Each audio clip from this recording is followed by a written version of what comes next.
Welcome for technology. இன்னைக்கு என்ன question பார்ப்போம்னா gate 2009ல கேட்ட கொஸ்டின். இது சென்டர் டார்ஷன் டாபிக்ல கேட்டிருக்காங்க. சூப்பரான டாபிக். டார்ஷன்னா முறுக்கு விசை அப்படின்னு அர்த்தம். அது என்னடா முறுக்கு விசை அப்படின்னு பார்த்தா முறுக்கி விடுவாங்க. இப்போ என்ன கேள்வி கேட்டிருக்காங்க?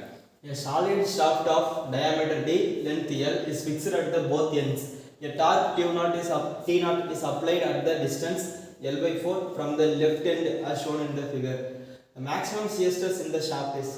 ஸோ மேக்ஸிமம் ஷியர்ஸ் கேட்குறாங்க. மேக்ஸிமம் ஷியர்ஸுக்கு நம்ம ஃபார்முலா இருக்குது. சூப்பரான ஃபார்முலா.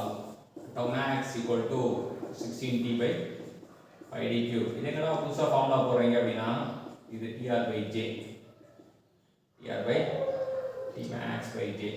ஸோ வந்து TR/J அப்படின்றது தான் சாலிட் ஷாஃப்ட்டுக்கு நமக்கு தெரியும். அதுதான் 16T/πdq வந்தது. ஸோ நமக்கு இங்கே T0 கொடுத்தோம் அப்படின்னா T0 கொடுத்துருக்காங்க. லென்த் வந்து 1:3 ரேஷியோ இருக்குது. இங்கே இது வந்து என்ன அப்படின்னா சென்டரில் டார்க் கொடுத்தா டார்க் வந்து ரெண்டு பக்கம் ஷேர் ஆகும். அப்போ என்ன ஆகும்னா T0 equal to TA plus TB தான் ஈக்குவேஷன் 1. ரெண்டு பக்கம் பங்கு போட்டுப்பாங்க. எப்படி பங்கு போட்டுப்பாங்க அப்படின்னா லென்த்து வந்து 1:3 இருந்தால் இவங்க வந்து எப்படி பங்கு போட்டுவாங்கன்னா 3:1 பங்கு போட்டுப்பாங்க. ஸோ அதிகமான டார்க்கை வந்து டிஏ தான் எடுத்துப்பாங்க, கம்மியான டார்க்கை இதுவாக இருக்கும். இவ்வளோதான் பங்கோட சமாச்சாரம். நம்ம சம்ம வந்து போட்டு ஸ்டெப் பை ஸ்டெப்பாக போட்டு கூட கொண்டு வரலாம். ஆனால் பார்த்தோம் பங்கு பார்த்தோம்னா யாரா பங்காளி அப்படின்னா இங்கே 3 மடங்கு, இங்கே 1 மடங்கு அப்படின்றது தெரிஞ்சுக்கலாம். ஸோ 3 மடங்கு 16ல் 3 மடங்கு அப்படின்னு பார்த்தீங்கன்னா 12, இங்கே 1 மடங்கு பார்த்தீங்கன்னா 4.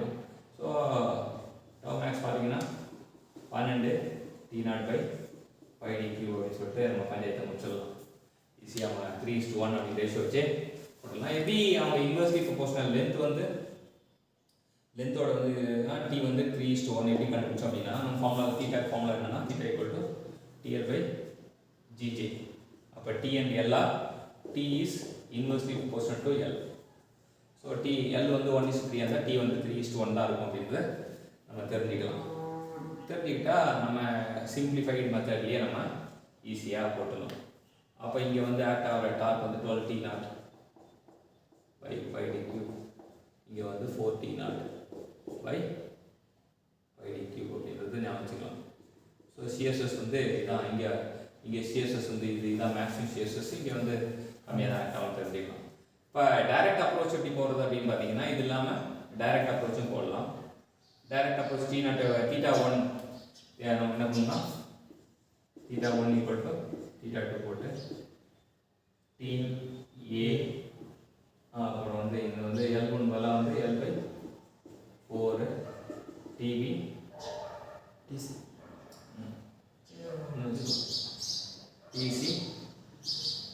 இல்லை டின்னு வச்சுருக்கோம். பாயிண்ட் வந்து இங்கே வந்து சிஏ கொண்டே வரல, இந்த பாயிண்ட் சி வச்சுட்டோம். இது ஏஜி. அப்போ டிபி 3L/4. ஜிஜேவி ஏன் விட்டோம் அப்படின்னா டயமீட்டரும் சேமு, மெட்டீரியலும் சேம், டயமீட்டரும் சேம். ஸோ அதனால் விட்டுறோம். அப்போ வந்து இதை வந்து TA/TB ஈக்குவல் டு L அடிச்சிட்டோம் அப்படின்னா 3/1 அப்படிங்கிறத கண்டுபிடிக்கும். இது கண்டுபிடிச்சிட்டு இங்கே போட்டோம் அப்படின்னா இதில் சப்ஸ்டிட் பண்ணால் T0/4 வரும். இந்த ஈக்குவேஷன் சப்ஸ்டிட் பண்ணால் TA equal to 3 times of TB.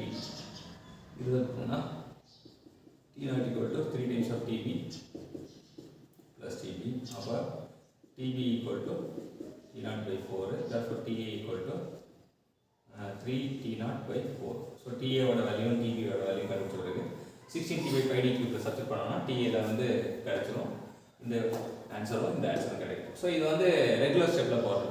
ஆனால் ஷார்ட்கட்டில் போடுறது வந்து வெறும் டார்கோட ரேஷியோ பார்க்குறோம், லென்த்தோட ரேஷியோ வந்து டார்கோட ரேஷியோ எடுக்கிறோம், அதே 16 பங்கு போடுறோம், ஆன்சர் வந்து 12ன்னு நமக்கு கிடைச்சிருக்கு. ஸோ சூப்பரான சம்மு, மைண்ட் திங்க் பண்ண வைக்கிற சம்மு, மேக்ஸிமம் சிஎஸ்எஸ் சம்மு. ஸோ மேக்ஸிமம் சிஎஸ்எஸ் வந்து டார்ஷன் வந்து ரொம்ப முக்கியமான பேராமீட்டர். இதை கற்றுக்கிறதுக்கு நம்ம வாய்ப்பு ஒரு ப்ரொசீஜர் இருக்குது. Thank you champions.